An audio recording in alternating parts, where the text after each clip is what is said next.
Welcome to our first, hopefully annual, Contra Costa County School Climate Symposium. My name is Dave Fendel, and I am the Social and Emotional Learning Support Coordinator here at CCCOE. And so I know that a lot of districts are really looking for support as they ramp up their MTSS, as they ramp up their social and emotional learning programs, PBIS, all of your school climate initiatives. So I just want to let all the districts from Contra Costa County know that I exist, and I'm here to support you. So please feel free, send me an email, give me a call. Don't feel bashful about reaching out for any sort of support that you're looking for. And with that, I'm going to kick off the day. I'm very, very, very happy to have Mike Lombardo here. Mike is from Placer County Office of Education, where he is the Executive Director of Prevention Supports and Services. He also serves as co-director of California's PBIS Coalition. So he really does a lot of work statewide in supporting school climate, mental wellness, PBIS. Very, very fortunate to have him here today. Good morning. Welcome, everybody. Not in my intro as I'm actually an alumni of Diablo Valley College. So I spent a good 3 or 4 years here, not all at the 2-year institution. But I really enjoy Pleasant Hill and this area and Mount Diablo, and driving around today to get to the county office. It's like, oh, I used to go on this road and stuff. So it's pretty cool. Again, my name's Mike Lombardo. Dave, thank you for the introduction. We have now about 50 minutes. I'm going to try really hard to get through all of the content, but if you see me skipping some things, don't worry.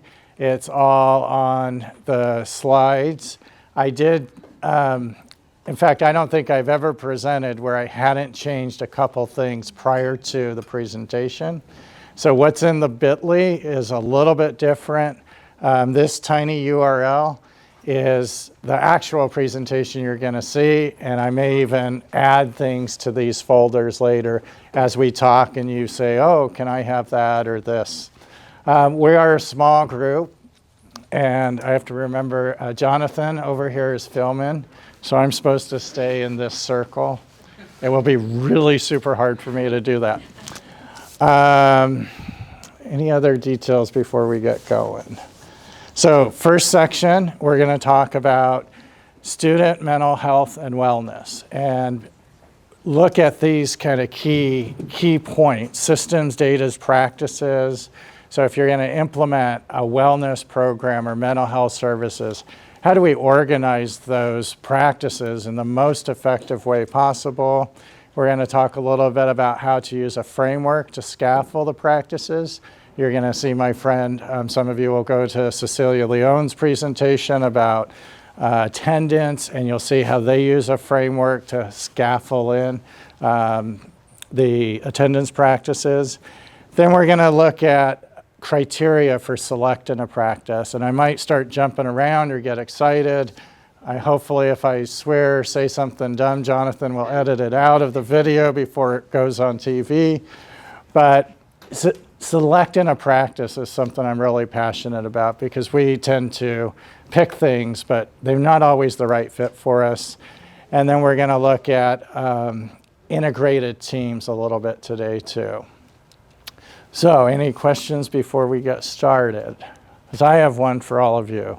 I don't know all of you. I've met a couple people. How many school psychologists or brand new, recently graduated school psychologists are here today? One. Administrators. I met an administrator earlier.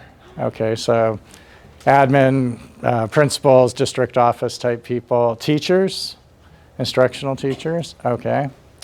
Family members. You represent families at school, family advocate, nurses. Yay, we have a nurse. Very vital role.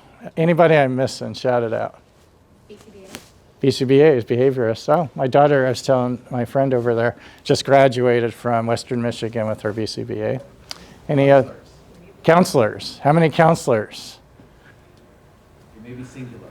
Singular. The counselor back from Hawaii with a little problem with his one of the bones in his foot, but I'm glad you're here today. Okay, so that's what we're going to do. I don't mean to start off such a wonderful day with kind of a bummer message, but this is important to know what our kids are experiencing. As children come to school, our students come to school and their families, they're really impacted and they're bringing all of their life circumstances with them. They're bringing mental health conditions, they're bringing adverse experiences, they're bringing whatever baggage or influences there are around them into the school site. And so this first part of the presentation, some of you may know these things, but I'm going to deliver it to you because if you're really familiar with the data around mental health and adverse experiences, you can take these slides back to your staff because I can tell you, in my experience in polling groups like you, there's really very little, if any, training. If you graduated college over 5 years ago, you probably got very little training in your credentialing programs or your admin program around mental health or mental illness or resources. Am I pretty close there? Wasn't a big part. And you walked into a classroom one day and went, wow, check this out. These aren't the kids that we learned about in school. They have all kinds of complex needs. So about 1 in 5 students in your classrooms or at your school sites is experiencing a pretty significant or diagnosable mental health condition, right? And that's manifested in all kinds of ways in the classroom. About 11% of those are mood disorders. A few weeks ago, I got to speak at Cal Berkeley. They had a conference for school psychologists on anxiety.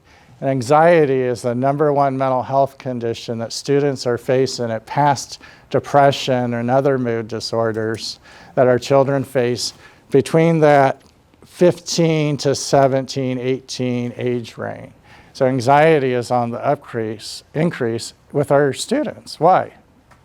That's participatory. Why? Why is anxiety increasing for our children? Academic demands, high rigor. You must attend X university, right? You have to, when I gave this example at Cal, it took me a few minutes to remember, oh yeah, I'm at one of those universities. And the dean's looking at me going, but it's true. And who places that anxiety on the students? Everybody. Particularly the people they're living with a lot of times, right? Parents. And so it's important as educators that we're aware of that. For younger children, I added this slide, so this isn't in the PowerPoint on the bit.ly, but it is in our Google Drive. For younger kids, it's still pretty evident, right? It decreases the numbers a little bit, but it's still a prevalent concern. And you can see by those two sets of data, as children grow, when you read adolescence, the incident of anxiety, mood disorders, mental health issues is all on the increase. So if you have a classroom of 25, about 5 of your students is going to experience some type of mental health condition that many of you have not been equipped to deal with. So that's 5 kids in that classroom, typically. Okay, Contra Costa County. Now this data is from so I'm going to drop little bombs and resources on you today. Kidsdata.org. You want to know about Contra Costa County, your school, your district? Kidsdata.org is a great resource and a good place where all the other data sources come into. So here's Contra Costa County, and we see 21%, 22% of 7th graders, up to 31% of 11th graders are experiencing depression or said, I have symptoms of depression. So that's more than 1 in 5, right? Suicidality. Pause for a second. Pretty shocking, right? Especially among females. I think this number here for males is a little bit low. I think that's a little bit low because young men don't typically express that way, right? But they're probably feeling anxious and probably feeling some symptoms of suicidality or self-harm. What about adults? What about us? And I say us. This isn't the other adults who are outside of this room, this is all adults, about 1 in 4, 1 in 5 adults experiences a mental health condition. That means children, if they're not experiencing it, who are coming into your classrooms, may have a parent who has sometimes a significant diagnosable mental health condition. I had a neighbor whose daughter had a schizophrenic break, and she had a young, I think she was in the 3rd grade then, her daughter. And so that was a significant change for that whole family, grandparents, schools, the child, her community around her, and how do we rally around and help somebody. So it's important to know that person walking into the office may have manifesting concerns about mental health issues. So the state of California, if we're looking at that 1 in 5 rate, about over 1 million students, 1.3 million students have a pretty significant mental health concern. This number down here says about 24,000 students, maybe 25 now since I took this data, are being serviced in special ed. So we have special education, emotional disturbance here, and then the other 1 million kids in the state. So in between here, we as educators, we should be doing something. Because in IDEA, the reason MTSS and PBIS and other supports are in IDEA focused on prevention is because we know that this rate is going to increase in special ed continually if that's our only option on a school campus. And historically, I think it has been. I think a student who is struggling, if they didn't have really strong family support or really strong connections or insurance, well, there's a whole session on insurance, but they weren't accessing that. Then us as a school, when the problems became so big or that big behavior, we put them in special ed, or they get to, sent into special ed. And when you really look at it, there was probably a lot of things we could have done.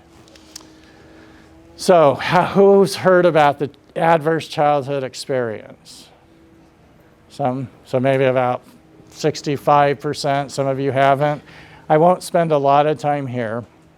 But this was a study done by the Center for Disease Control, Kaiser Permanente Hospital, that looked at 17,000 patients, Kaiser patients, between 94 and 95.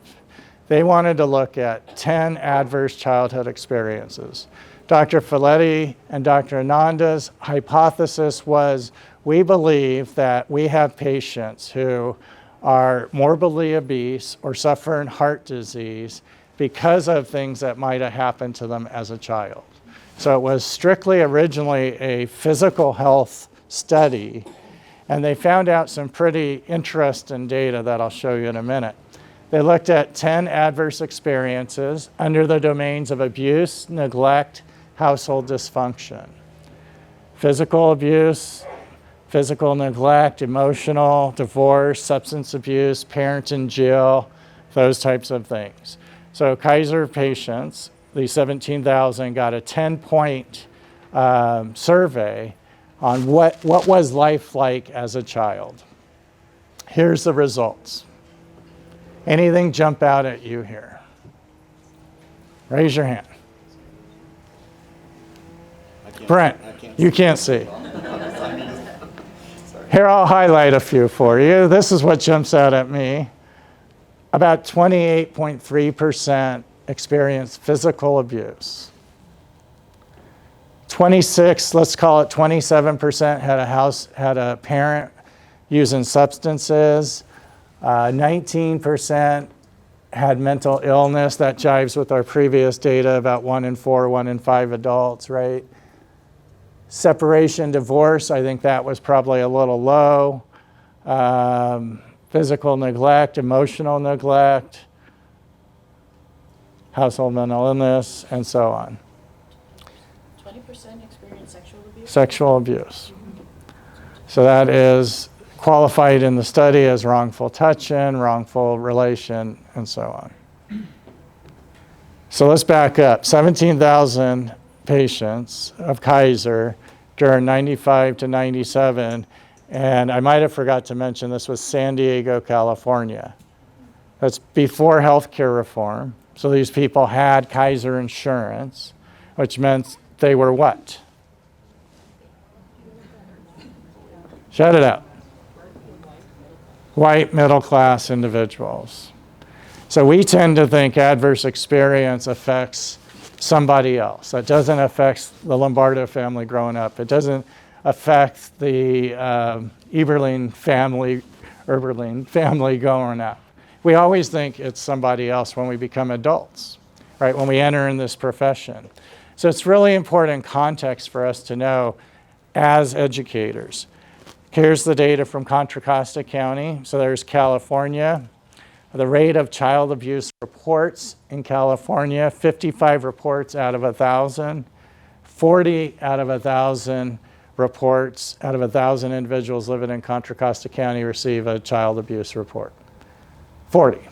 Now, below that is substantiated. So the statewide average for substantiated in child welfare services, that means someone from the county is going to do something about it. 8.2. In Contra Costa, it's 4.3. So out of every 40 reports, Contra Costa County serves, let's say 5. 5 youth enter into the child welfare system out of 1,000. What's concerning, and this is, I'm not just picking on Contra Costa, right? You pick any county in the state. Really low services, really high report-in. People just don't fill out a report, right? Some of you have filled out the suspected child abuse report. You do that for a reason. Well, somewhere between that 4 and that 40, other services are happening for kids. I used to run a child welfare agency. Stuff still happens, even though they're not substantiated, but there's a gap. And these kids are coming to school, and they're bringing all of those things with them, right? Adverse childhood experiences. I got to put a footnote on this data. It's a little bit older, and it was parent report, not child report. So parents reported the experiences for their kids. I would say qualified as underreported for sure. But still, 14.7% of Contra Costaans, am I saying that right maybe? I made up a word. Residents in Contra Costa County experienced 2 or more adverse childhood experiences, right? I would guess it's more because when I looked at your demographic data, the highest population in Contra Costa County are Latinos, right? They beat Caucasians by about 3%. So you have more Latinos in Contra Costa County than you do Caucasians. And right now, there's a lot of trauma and adverse experiences in the Latino community around immigration issues, ongoing trauma, and things like that. So these are probably a little low, sadly, because it's even more shocking. So I did this survey of a group of folks like you. We had 2 people had 10 adverse experiences, and these are predominantly graduated school psychologist, administrator types of people in the helping profession. Here's 3. We had 10, roughly 9 out of 70 individuals had 3 or more. So you can see it affects us all, right? Health outcomes tend to be pretty dismal once you start hitting that 3 or 4 range of adverse experience. That doesn't say that means if you had 4, and I did growing up, that's a life sentence. Like you are going to have heart disease, you are going to have mental illness. What it means is we need to install protective factors. We, being all of you in this room in education, our community, our social services department, private providers, hospitals, and so on and so forth. So we start to see higher rates of smoking, higher rates of mental illness, and so on for adverse experiences. I'm going to skip that slide. We'll go to this one. And in school, we see higher truancy. I saw Cecile. Hi, Cecile. Higher truancy issues, higher rates of poor health in school. So disabilities related to learning, chronic absenteeism, failure, academic failure, and so on. So if I couldn't have made that point anymore, that's the picture, that's the context. We tend to look at what are the symptoms, or we look at the smoke when we see these issues. What we don't do is focus on the underlying problem or function. And we have a couple behaviorists here who know all about looking at function and motivation of behavior. But what are those causes of the behavior and things that we're seeing manifested in the classroom? We, in particular, sometimes teachers feel like, defiance is an affront to me. Why can't that child just agree? Why don't they behave when they come in?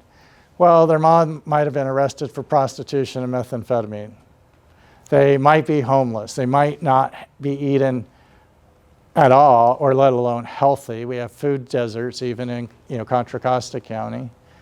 So these things affect us, and part of our role and why you get so passionate about it is these children come to school every day, and we historically, and this is changing radically in California, had treated them, you should be here ready to learn every single day.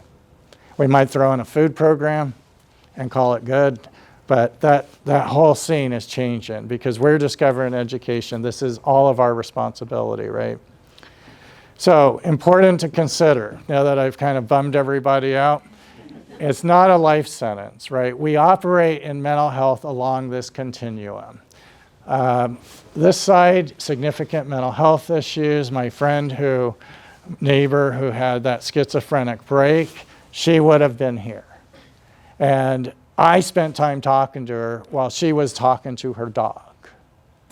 Okay, I'm in this field, and just saying that today, I get a chill. She had an 8-9-year-old daughter going to school. My friends, neighbors said, oh my gosh, we can't let our kids play there anymore. And it just drove me over the edge. Whoa, exactly the opposite. We should be caring for her. Today, she is actually medicated, stable, and supports a special ed program as an aide. So big difference from this 3-way conversation we had to stable, healthy. I totally trust her working with the kids in the district she's in. But along that continuum, so she moved this direction, right? Because of increased protective factors, increased healthy relationships, treatment, sometimes medication.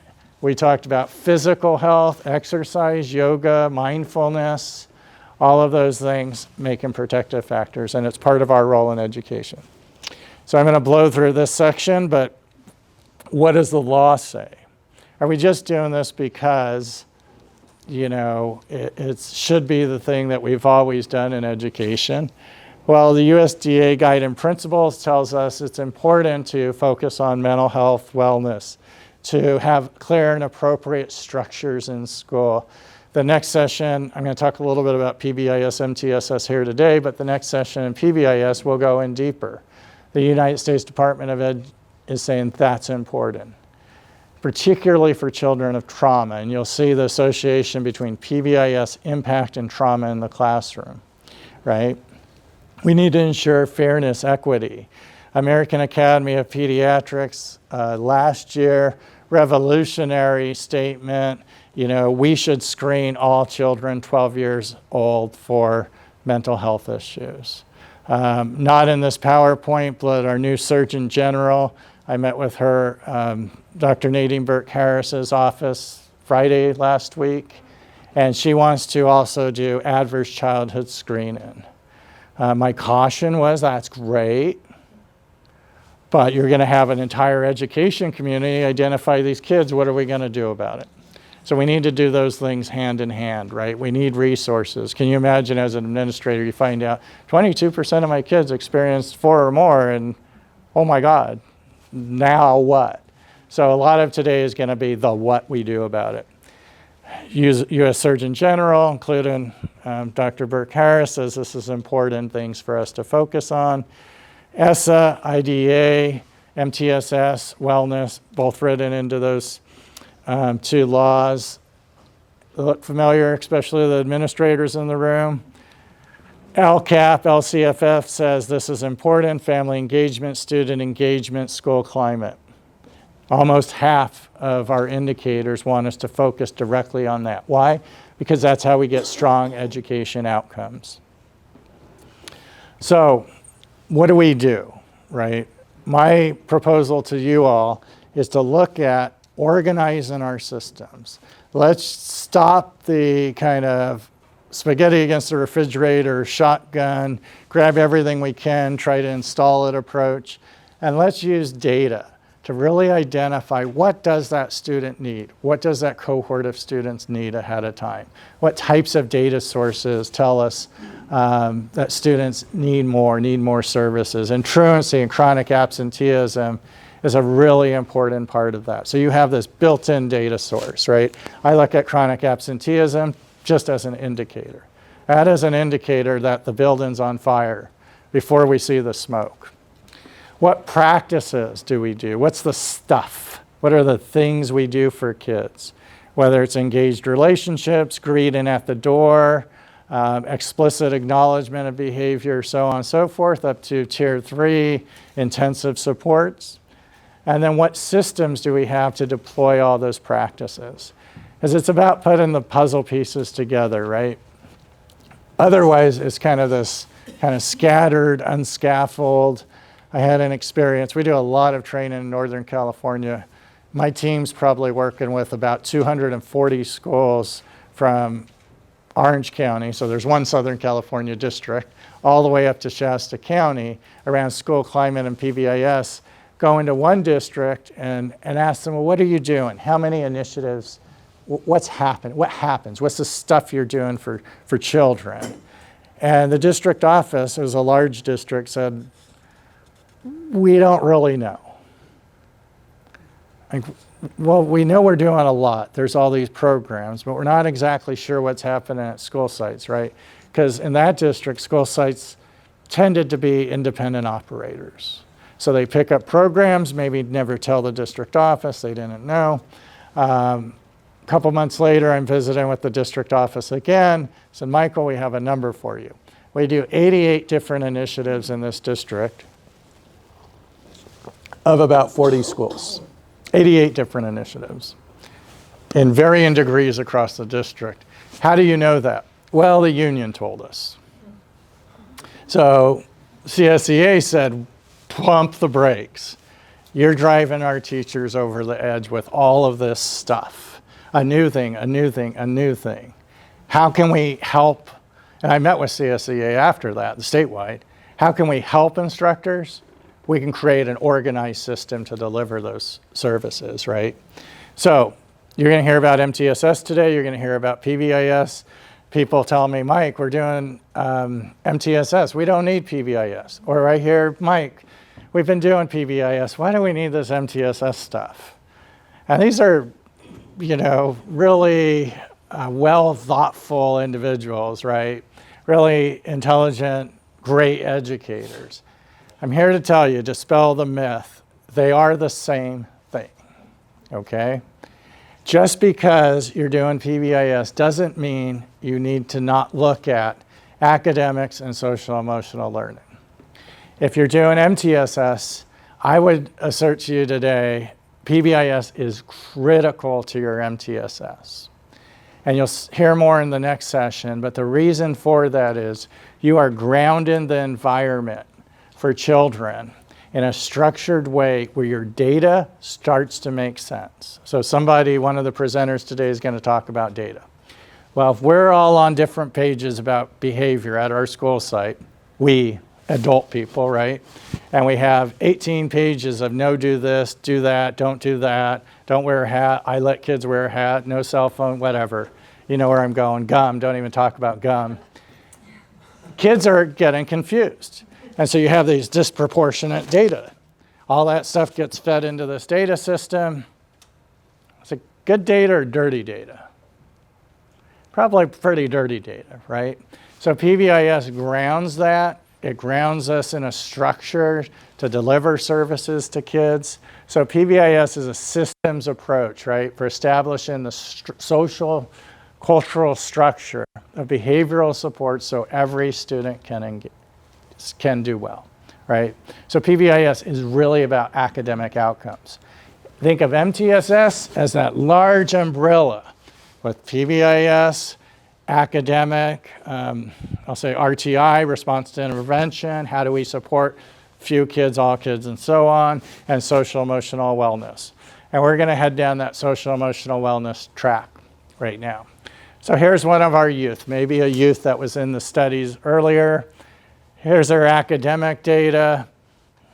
Not doing so great in math, so we call that sometimes a tier 3 need. Please don't call that a tier 3 student. That drives me crazy. There's not tier 3 students, there's just children with higher needs. Science, go figure, not doing as well, goes along with math. Reading, kind of mid-range. So that student has some academic need, all right? This is how we used to think about kids. I want to propose to you, start thinking about what kinds of behavior does that student have as well, right? So stop thinking of that student here academically, and then for behavior, they have to go see my new graduate friend over here for school psychology, but that's a different department. So I want you to think about it as one student. Is that all? No. We learned earlier, a few minutes ago, about social emotional wellness. So what about suicidality, depression, things like that, right? The mental health concerns for our children. All of this wrapped up or braided into a single child with complex, varying needs along a continuum, some strengths, right? We know these are, great study skills. If you have a student who has great study skills, the rest becomes a little easier, right? He or she's attending school, that's a plus, even if it's just to eat, at least they're coming to school. Social study skills and so on. So I want you to think about servicing and supporting kids in a framework along a continuum and start thinking about integrating these services into a framework. So looking at kind of the traditional framework, I should have offered a prize for the number of pyramids or triangles I have in today's presentation. I think this is 3, but you could count each of these as 3. So this is either 3 or 6, number 6. But what do we do for all kids? Okay, and this is one of my favorite illustrations because it shows universal supports. What as educators do we do for every single child at this school and their families, right? What do we have for them? When that student that we just saw needs a little bit more, what kind of supports do we have for tier 2? What kinds of group interventions? What kinds of services do we have at this school site or at this district? Students may need a little bit more, and so what do we have at tier 3? These students still get all of this, right? I don't want to walk into a classroom like I did in my own county, let's just say within an 8-minute drive of my office, and interview a student about PBIS, and I say to that student, have you received any acknowledgement? Because part of PBIS, those of you who are familiar, is a recognition system. We want to reinforce behavior we want to see. Have you received one of these tiger bucks or whatever it was? And she said, no. I go, never? No. I go, this, I had one in my hand. Have you seen this? Have you had one of these? She goes, no, you don't understand. I don't get those. Like, really? Why not? She goes, well, they don't give those to us, meaning us in special ed. And my heart just broke. So I gave her the whole stack that I got from the office, which is a clear violation of every PBIS rule. I'm like, man, you're starting off here. But, I mean, come on. What we do for all kids, right? We have supports. If you're in special ed, it doesn't mean a special separate program. What are the services and supports we do for every kid every single day? How does that look? So right here you'll see another one of my favorite triangles, but what do we do along this continuum? What is our core instruction, academically, behaviorally? social emotionally. What are the social emotional instruction that we're given?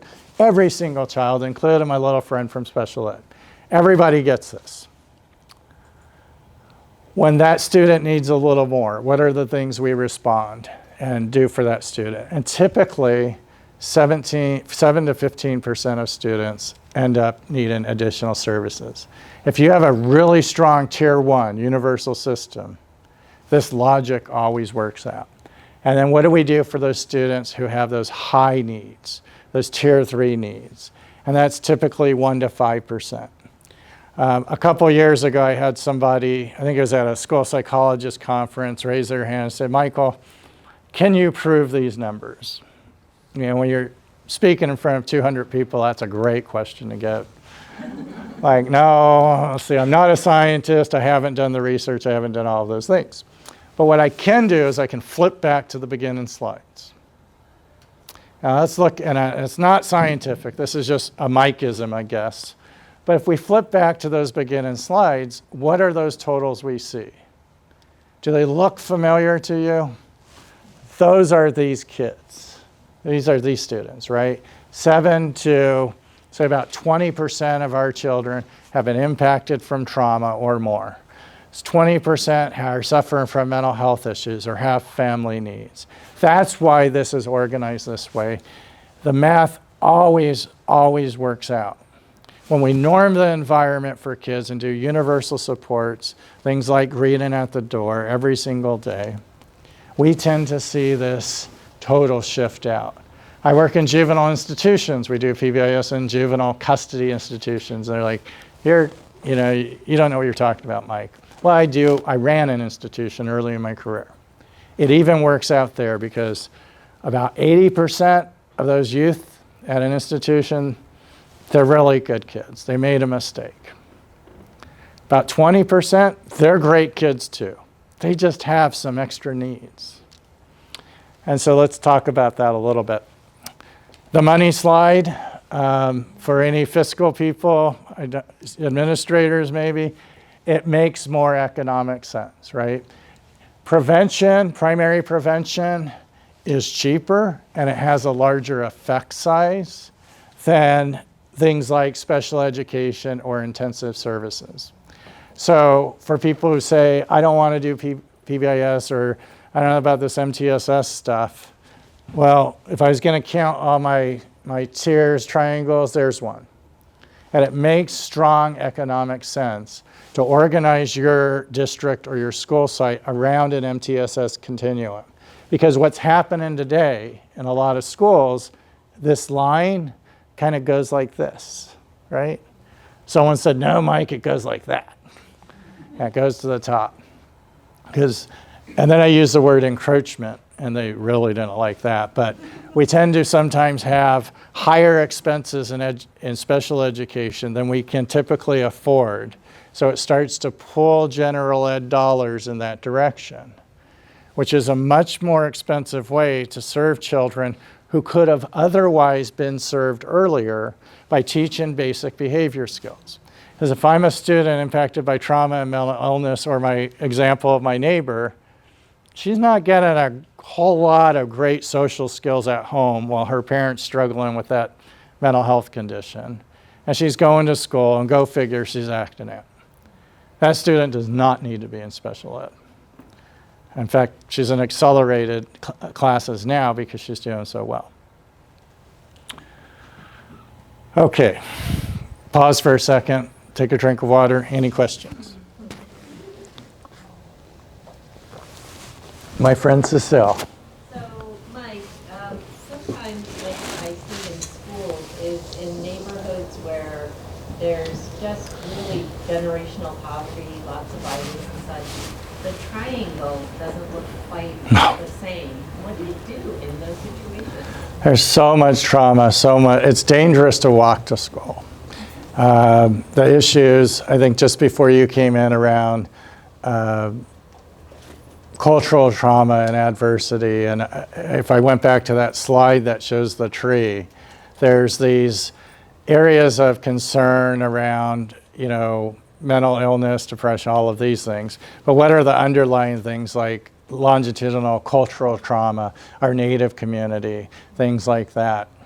I would say or encourage every school to still head down the MTSS pathway, because you might have higher numbers at the top of your triangle, so to speak, right? You might have almost all kids with 5, 6, 7 score if we did an ACEs. But what we know about the science is when you start engaging with students, have healthy relationships, giving them strong social behavioral skills, you see that narrow out. Students, adults just respond. And it relieves a lot of that toxic stress that children will experience. And Brandon and I were talking about, it's not just kids. Staff who work in those environments are also experiencing the same things, even if they commute in. So what do we do for staff to help support them, help build those protective factors, identify what can we do for these students to build up those protective factors, right? But along those lines, you cannot do it alone. We must integrate our systems. And so what I want to see is integrated teams at school sites that are not sending somebody over here to the behaviorist or the school counselor, and then you go get your academic intervention, and then you go over here. But what are the teams making decisions around students? What does that look like academically, behaviorally, social, emotionally? Keep your eyes on the screen. It looks like that, right? If you missed it and blinked, there you go. It's my favorite slide. We want an integrated continuum of supports. That means a big shift. That means school counselors, community providers, whatever the ecology is around your school, putting together an integrated team to make decisions for our children, right? Something that looks like this. It might be different depending on your context, but a team that has a true family member. We have none here today. So when I come to Contra Costa County's second symposium, I know I'm going to see adult family members in the room. People who represent family voice and ecology, right? School psychologists, community-based agencies, academic staff, mental health staff, all working together on one team, looking at systems, data, practices together.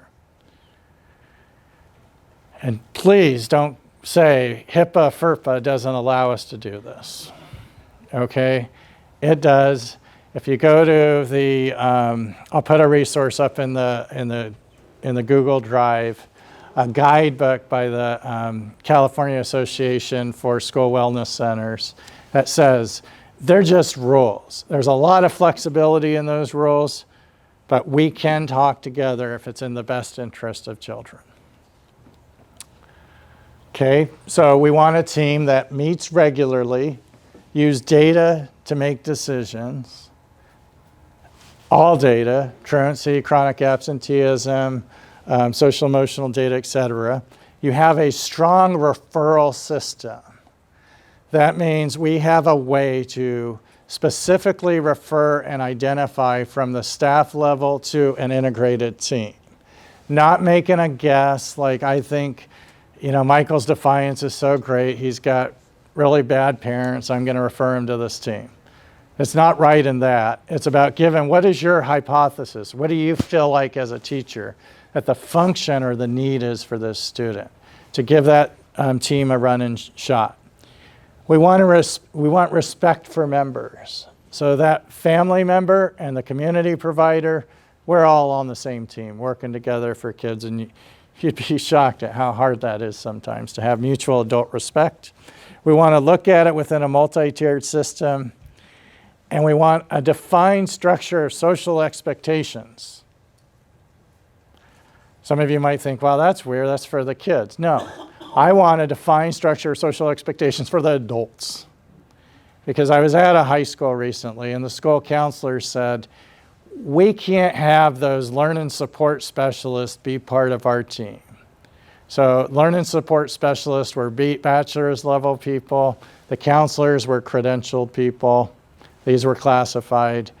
They don't work. They can't do that job. That's not a mutual respect, right? That's not creating a structured social culture. Of adults, that shouldn't happen with adults. So looking at time, here's kind of some points about how do we integrate that team? What are the features? How are we monitoring? There's a tool, tips, team-initiated problem solving. If you want to have a structured team meeting, so this is one of those give-me's, one of those things I leave in here for you, a nugget, a tool today is look at tips. If you're not using tips and you're having team meetings, my guess is sometimes you're really disappointed that you just talked around a problem, that you didn't really specify what is this issue or need with precision, or identify what's our goal, a structure for creating a solution, what's our hypothesis for solution.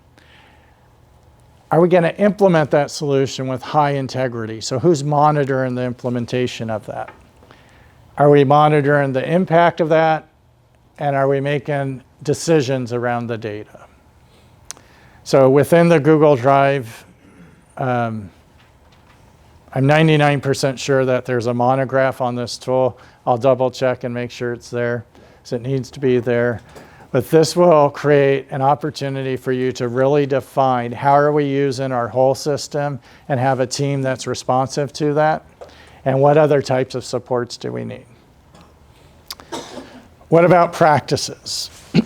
Okay, so this used to be my office with my bookshelf, and on this bookshelf is the stuff. These are all the things. These are all my past conferences. These are all the symposiums that I went to. I heard about all kinds of cool stuff. I brought it back to my county. Crisis took over. I took that practice. I threw it on the bookshelf. Maybe I implemented second step. We put it on I had some people do second step. Then it went on the shelf, and they were just doing that. But what I did is I didn't use a system for selecting those practices. What I did is I kind of chased after what I thought the need was, but I didn't have a structured way to identify what do my students really need? What do my children, I used to be a behavioral health director. What do the kids I'm serving in behavioral health and their families really need? Did I look at defining the problem with specificity? And did I select the best practice? So I'm going to offer you two tools. One of them is called the Hexagon Tool, and it is in the Google Drive, or you can find it at the University of North Carolina's National Implementation Network, Porter Graham Research Network. And the Hexagon Tool, let me just put it up there for you, is a way to make a decision about selecting a practice. So we know we have these students that have Tier 2 and Tier 3 needs. What are the practices that you scaffold? School district of 88 initiatives. How did you pick all those 88? How do you know they're working? Well, the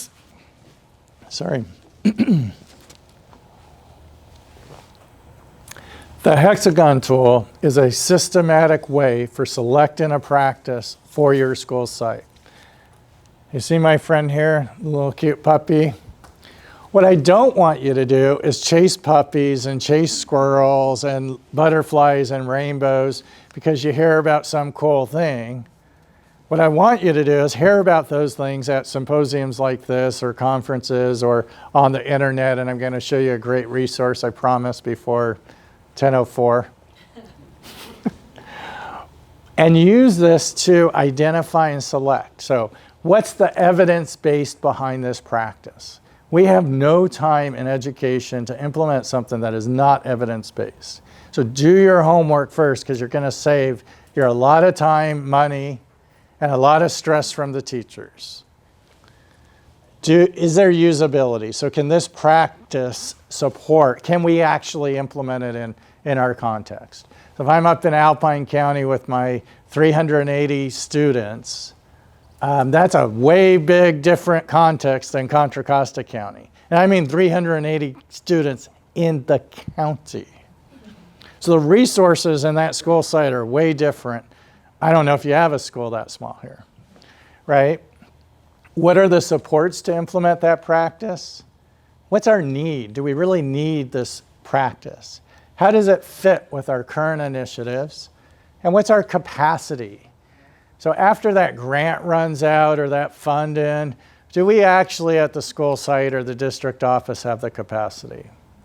So as you all move about today and into your jobs, or if you're a teacher on a team selecting a read-in curriculum even, or a literacy practice, or a math intervention, use this tool.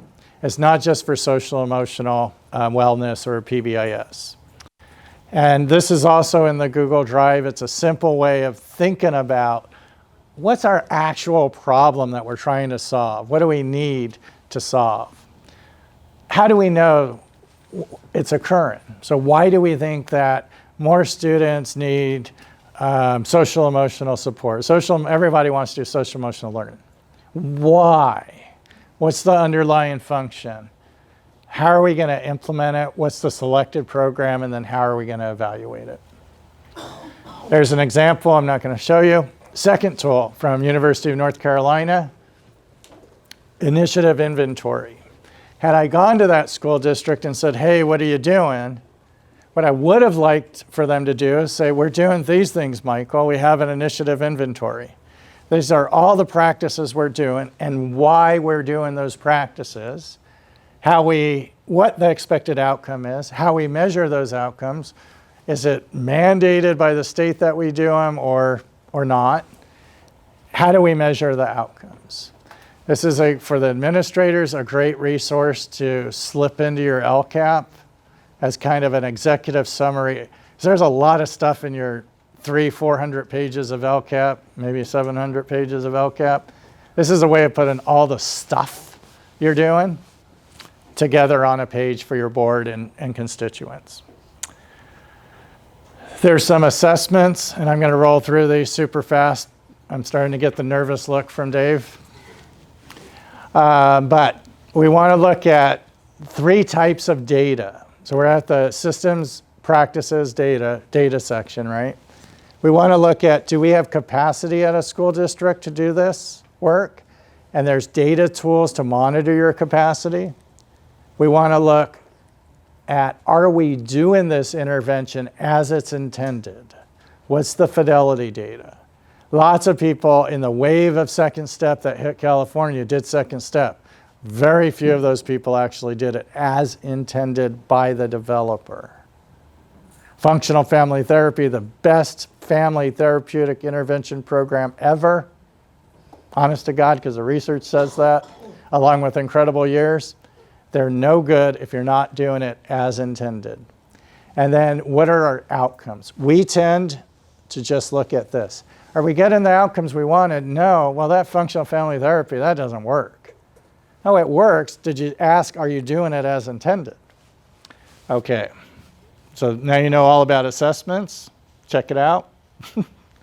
This slide. So right here, we're looking at, are we getting the intended outcome? Sometime today before 2 o'clock when I leave, someone's going to ask me, what about social emotional screening, Mike? And I really like this site. You'll have to download the PowerPoint because there's a lot of dots and things. But this URL right here will bring you to a website that really explicitly describes some social emotional screeners for children. So there's even videos, and then there's fact sheets about those screeners. So download the PowerPoint or go to the website and you can get that. I'll leave it up here for a second. My other caution about social emotional screeners, and I say this and maybe sometimes I get in trouble, is don't do them. I just showed you where they are, but don't do them if you don't have the continuum of practices. If you start implementing a social emotional screener at your school site, you better darn well, I'm changing my language for video, you better darn well have something to do about it. So that continuum of practices needs to be in place.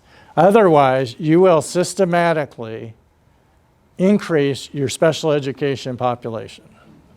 So you will see an administration go over the edge and scratching their heads wondering why we're doing this work, we're screening our kids, why are there so many more in special ed?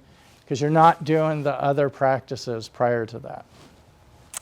So do them tandemly, or just start using the data you currently have in place, then install social emotional screeners when you get the practices that I'm going to talk about next in the next few minutes. So what are the continuum of practices that you have? I'm going to start the conversation with, where do you go to find them? So this slide will provide you with a lot of resource sites, very kind of trusted sites. These are my go-tos. I'm really liking this Colorado Blueprints. Over the years, Colorado Blueprints has organized their website in such a way that if I'm looking for a practice, because I identified the need, identified the students, now me and my integrated team want to do something about it, where do I go? Well, I might have gone to a conference and heard about something. Well, that's something you heard about? Go to these sites because they evaluated your research. Okay, and the Colorado Blueprints, National Registry of Evidence-Based Programs and Practices is SAMHSA, What Works Clearinghouse, all have a set of tools to evaluate, is this practice worth implementing at your school site or in your mental health program or wherever, and it'll rate them. It'll also say, don't do this program. So this program had adverse impact on children and families. So don't do it. And I see school sites, I see mental health programs sometimes do those programs, even though there's a lot of randomized trials that say, don't do it, because it just doesn't work. It worked in that one place, but not in others. So, your practices. You've built your continuum. I've convinced you all you need to organize and scaffold along a multi-tiered continuum. What does that look like? And you're going to take photos or whatever of these, but this is just some practices that we do. The point of this is to organize in a way for school supports. What are we doing for all kids, social, emotionally, and behaviorally? Then when students need a little more, what types of mental health, social, emotional, behavioral programs do we have to respond for those students? And then what are the tier 3 programs? Do we have a system for collecting data, using that data effectively to get those students to these programs? What I implore you to do, whether you do PBIS or not, is to go back to your school sites and districts, and there's a map inside of the Google Drive, and just start writing down what we're doing. What are our tier 3 supports at our school site? What are our tier 2? And what is our universal supports for kids? And get a visual for your integrated team. And then alongside of that, right, what kind of data do we collect to make those decisions? Okay? But not just your school programs. What are we doing in the community? What's across the sidewalk? What does that church provide? Where are the homeless shelters? Where can my family get food tonight? How do I get a bus ticket? You know, I don't know if you do transportation here, but how do we do busing? You know, what are the supports in the community? And I know Contra Costa County, because I know behavioral health fairly well here, they have a lot of supports for kids. But organize that along your same continuum for your students. I'm not going to go over these practices. These are all, Michael likes these practices, right? I like these practices. I don't have time to go over them. They're all really pretty effective vetted practices. But what I wanted to really show to you on the slide in the last minute I have. So this is triple P, Positive Parenting Plus. And this is the evaluation. So if you go to the California Evidence-Based Clearinghouse and look up triple P, the clearinghouse will tell you how this practice works for kids. So they rated it a 2. If you're 4 or 5, run.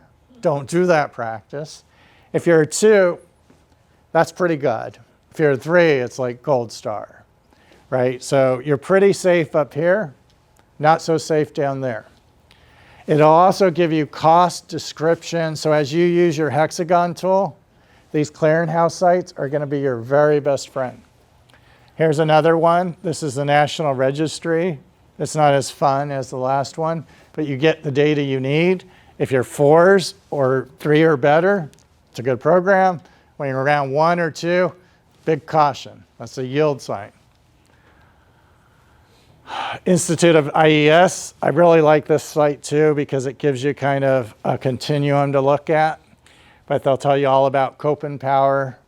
Love this program for skills building. It doesn't have super high cost, but again, does it match your needs? Botvin Life Skills, so people will say, Mike, you know, is there substance abuse, this whole thing with tobacco use and TUPE and vaping and all that suspensions that are being caused. Botvin has a really good program for that. Yes? Did you mention CASEL? I didn't. You didn't. What is your, I don't know it. Casel? Castle. Sorry. No. Castle. So a word about Castle. Yeah. Castle is an organization that promotes social emotional learning. Castle doesn't necessarily do a lot of research, but they list a lot of social emotional practices and things like that on their website. Some of these programs actually are on their website. When you identify, and Castle has great resources, when you identify practices from Castle that promote social emotional learning, go to one of these other sites and double check the data. So these sites have no skin in the game, basically. They're there to help give you tools for the practice. But I really like what Castle's done over the last 10 years. Some special acknowledgements from all my friends here who help our work and inform our work. These are really helpful links. I apologize I went over. If you are a PBIS school, ignore this site, come to my next session. But there's a research project. It's in its final 2 weeks. You can get some research and some funding for your school site, and then come visit our conference on PBIS. That's my commercial for the day. Love Rob Horner, George Sagai are going to be our keynote speakers. Done. Thank you.